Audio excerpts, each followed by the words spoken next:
नमस्कार मंडळी, मी सोमनाथ रेसिपीमध्ये तुम्हा सर्वांचं खूप खूप स्वागत आहे। आज आपण बनवणार आहोत पारंपरिक अभयच्या शेंगांची चविष्ट आणि सोपी भाजी। कमी साहित्य आणि घरगुती मसाल्यात तयार होणारी ही भाजी भाकरी किंवा पोळी सोबत खूपच छान लागते।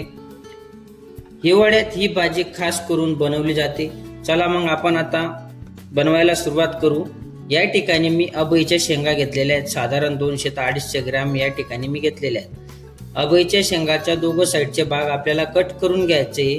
कट करून घेतल्यानंतर या शेंगांना लांब असं चिरून घ्यायचे आहे। म्हणजे एका शेंगाचे आपल्याला 2 भाग करायचे। त्याच्यानंतर आपल्याला या शेंगांना या पद्धतीत पूर्ण आपल्याला कट करून घ्यायचे। या पद्धतीत आपण या ठिकाणी कट करून घेतलेले। गॅस चालू केला, कढई ठेवली। कढई ठेवल्यानंतर आपल्याला याच्यामध्ये पाणी ऍड करायचे। पाणी ऍड केल्यानंतर शेंगा आपण याच्यामध्ये ऍड केलेले आहेत, कट केलेले। आता आपले 10 ते 15 मिनिटापर्यंत शेंगा शिजताय, तोपर्यंत आपण या ठिकाणी आता कांदा कट करून घेऊ। एक मोठा साईज कांदा आपण घेतलेला आहे। त्याच्यानंतर एक टमाटा आपण घेतलेला आहे। टमाटा पण आपण या ठिकाणी कट करून घेऊ। टमाटा कट करून झालेला आहे। आता आपण शेंगा चेक करून पाहू। आपल्या शेंगा अशा छान अशा शिजलेल्या आहेत। चला मग आपण आता गॅस चालू करू, कढई ठेवू।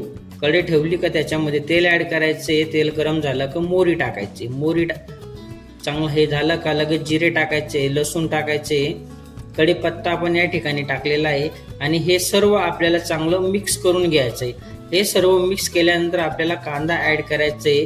कांदा ऍड केल्यानंतर कांद्याला पण चांगलं मिक्स करून घेऊ।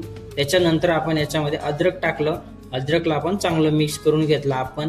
त्याच्यानंतर आपल्याला टमाटे ऍड करायचे। टमाट्यांना पण चांगलं मिक्स करून घेऊ।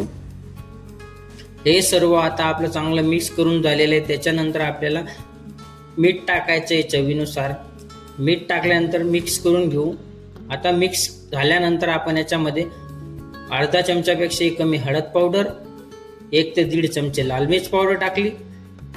यांना आपण आता मिक्स करून घेऊ। हे आपलं आता मिक्स करून झालेलं आहे।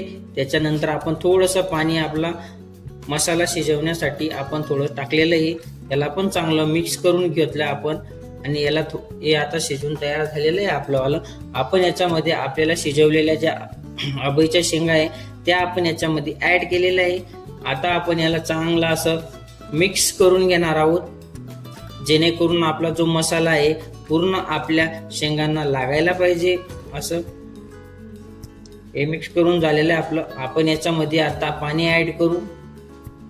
पाणी साधारण मी 1.5 ग्लास पाणी या ठिकाणी मी ऍड केलेलं आहे।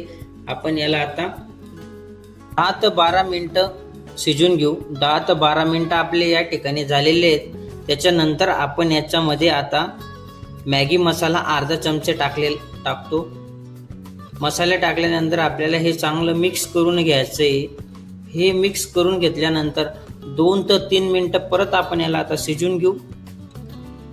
2 ते 3 मिनिटं आपले झालेले आहेत। त्याच्यानंतर आपण परत एक वेळेस भाजी आपली मिक्स करून घेऊ। आता आपण चेक करू, भाजी छान अशी शिजलेली आहे। त्याच्यानंतर आपण आता याला एका प्लेटमध्ये काढू। पाहू शकता तुम्ही, भाजी अशी छान आणि एकदम सुगंध वास येतोय भाजीचा।